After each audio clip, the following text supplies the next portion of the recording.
Hey everyone, welcome to this week's video. This week, I make modular rope bridges, which are a bit more modular than just being rope bridges.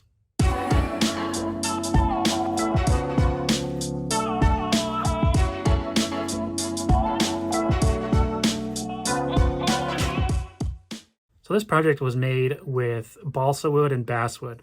That's only because they were mixed up at Hobby Lobby, but they both worked out just fine. So I made sure that I textured all of the wood planks here, and that's what I'm working on now. I measured all these pieces out to be 1.5 inches wide because I was going to be making two different widths of bridges. One that would hold a single miniature in a row, and then one that would have two kind of side by side as well. Then it ended up being 1.5 inch planks on this one and 3-inch planks on the other one. Using a Japanese pole saw, I kind of elevated these on my desk here, and I cut through them like butter because balsa wood is incredibly soft. It's almost as soft as XPS foam, which is really funny. After I got them all cut up, I made sure that I got the spacing how I wanted them and to fill the right kind of width here going across. Now, the way that I was going to connect these together was going to be with some twine. And I used this twine, got it all kind of cut to the right lengths that I needed it to be. And I ended up just super gluing it to the bottoms of it. I thought about doing some intricate weaving and stuff like that to make them look nice, but it was just way too time consuming.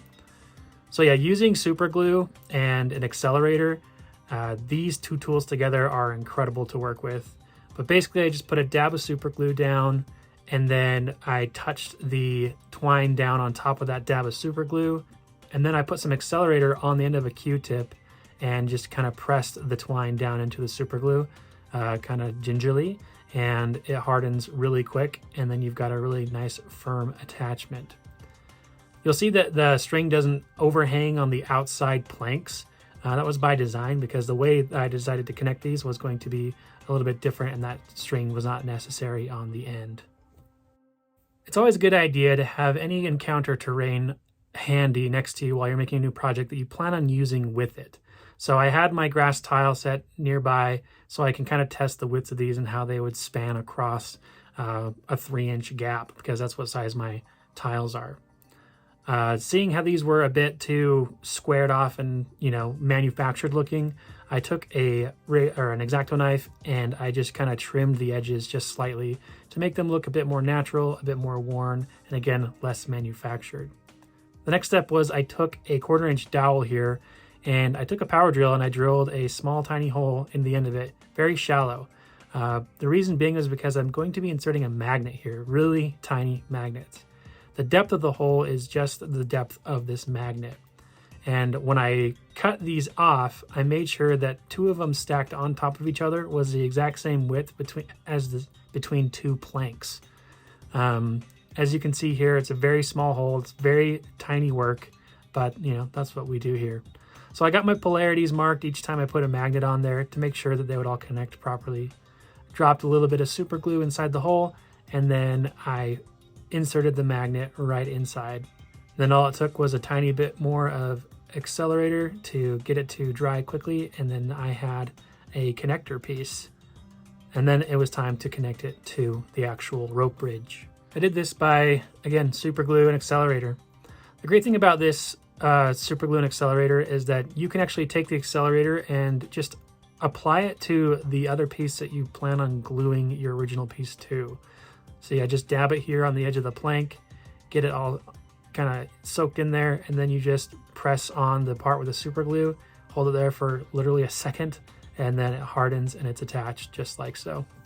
You want to make sure you get all of these equally spaced on every single span of rope bridge because you want them to be able to click together neatly. And yeah, pretty simple. You just measure and make sure you just glue in the same spot.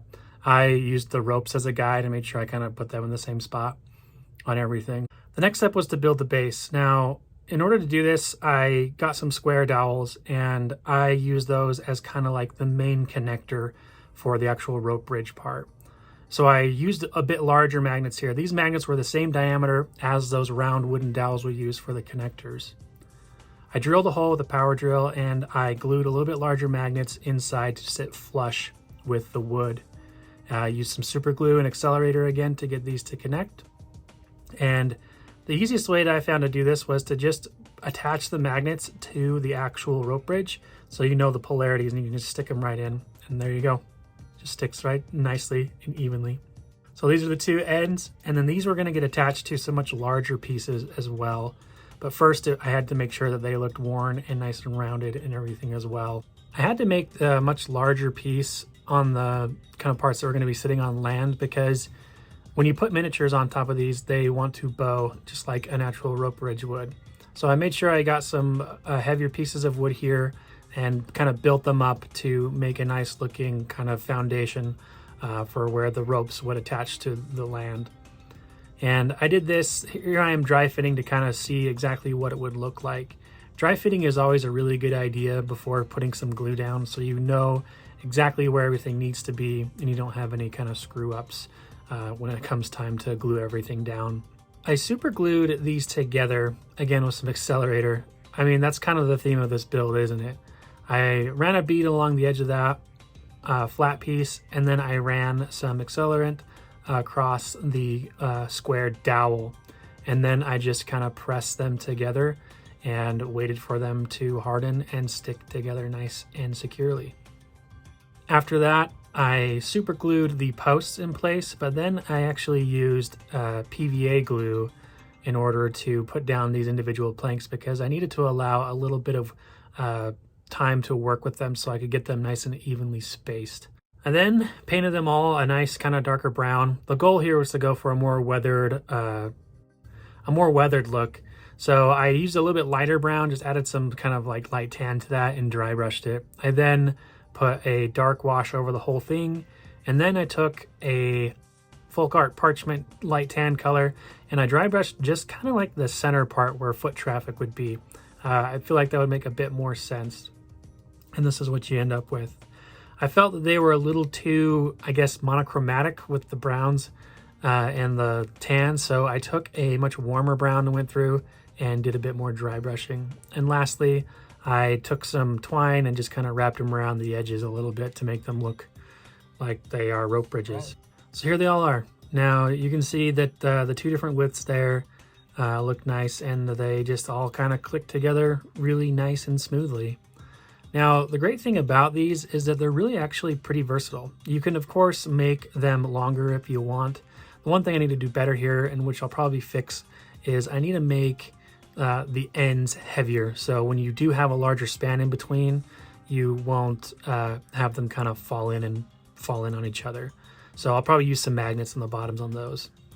The other great thing is that not only can you kind of make them any width that you want, you can actually also take them and you can piece them apart and just stick them together to where they look like docks. They look like docks on a lake. You know, bigger ones, smaller ones, it's really great.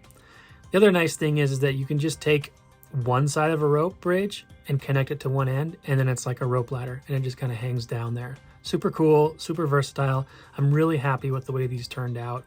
I did consider doing some of those kind of like safety arm guards of rope going there that you could, you know, put your hands on like a banister. But I opted not to because honestly, I didn't feel like it. But other than that, they turned out super, super great.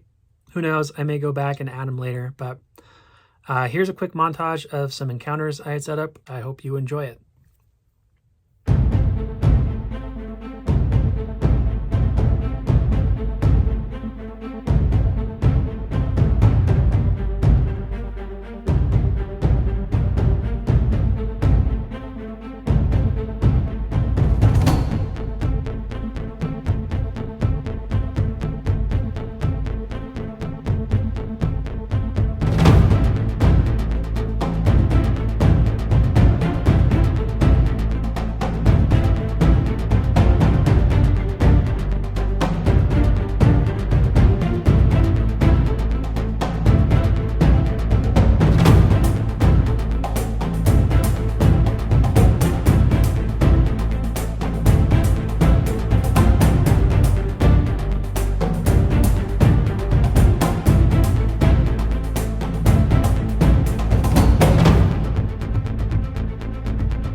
so much for watching. If you've made it all the way to the end of this video, congratulations, thank you.